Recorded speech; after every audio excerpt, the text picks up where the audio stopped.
Are you looking for a better alternative to the everyday truck? If you are, then you might like what Tom Trace has to tell about our next vehicle. To truly stand out in the small SUV segment, you absolutely must make a statement of some kind, whether it be styling and design or maybe even pricing.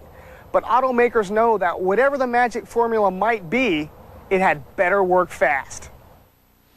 The 2001 Ford Escape, Ford's latest SUV co-developed in Japan with its affiliate Mazda, makes its first impression just the way we like it, with plenty of power. If you decide to go with the V6 option, you won't be sorry.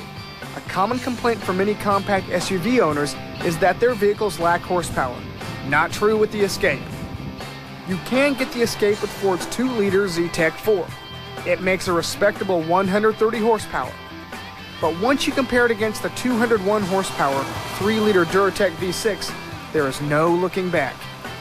The V6 is smooth, though it's a bit loud, but it works well with the 4-speed automatic transmission. But think about this. You can load your Escape for just over $24,000, and it will out-hustle vehicles like Saab's 9.5 wagon and the Lexus RX 300. And we like those numbers. Aside from the engine, which is easy to gush over, the Escape plays its role as a utility vehicle quite soundly. The interior is simple and mostly well finished, and has room for 5 people with enough cargo space for their gear. The Escape's overall length is shorter than one of its main competitors, the Honda CR-V, and it's smaller on the inside as well, but you would never know it. The Escape feels bigger than it looks mainly because you sit high and have an excellent view of the road, especially for a smaller SUV. For everything that we liked about the Escape, we were disappointed with the seats. They're hard and they're flat, and a lot of staff members had a hard time finding a comfortable driving position, which means that long trips could become tiresome. Okay, maybe the Escape won't be your first choice as a long-haul vacation vehicle, but for around town it's great. It's as nimble as any small sedan, from the way it rides and steers to the way it stops. The brakes are in fact excellent. Another advantage the Escape has, that is if you're cross-shopping minivans or wagons, is the fact that it's available with a decent 4-wheel drive system. Ford's Control-Track 2 4x4 system offers 2 modes. Set on auto mode, the Escape is front-wheel drive until the rear wheels slip, or you can engage the system full-time. Unfortunately, no true low range is available. It's also built on its own platform, not one borrowed from a car. This clean sheet approach allowed for advantages in ground clearance. The Escape clears almost 8 inches underneath.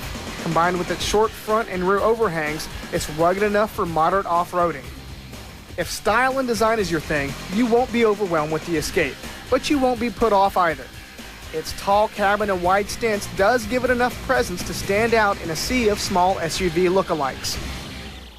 If Ford's track record with SUV sales means anything, then this vehicle should strike a chord with consumers. But we think the Escape's great performance makes it speak for itself. And that alone should be enough to satisfy most drivers. For Auto Week, I'm Tom Trace. As many things as CART has done wrong this year, and they are too numerous to explain right here, let's say one thing that they've done right is the CART Simple Green Safety Team. These are the people that keep the drivers and the crew safe and healthy. I will say it right now, if it were not for Doctors Terry Trammell and Steve Olvey, Alex Zanardi would be dead today, following his horrific accident in Germany. Now, this is not a new group. Olvey and Trammell have been around for a long time.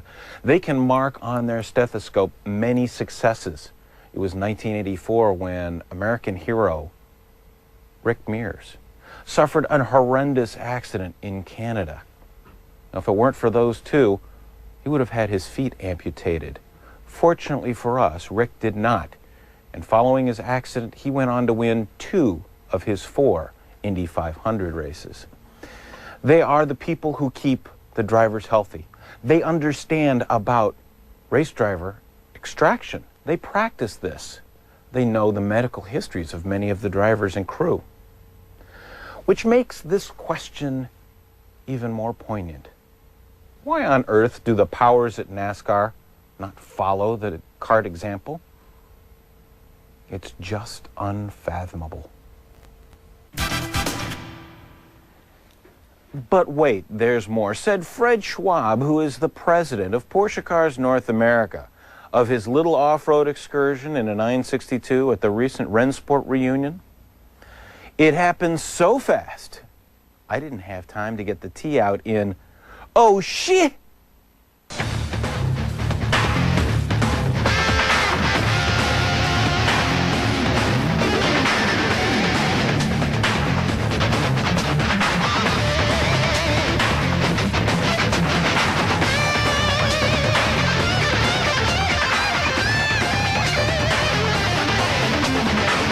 For more of the latest automotive news and information, log on to speedvision.com.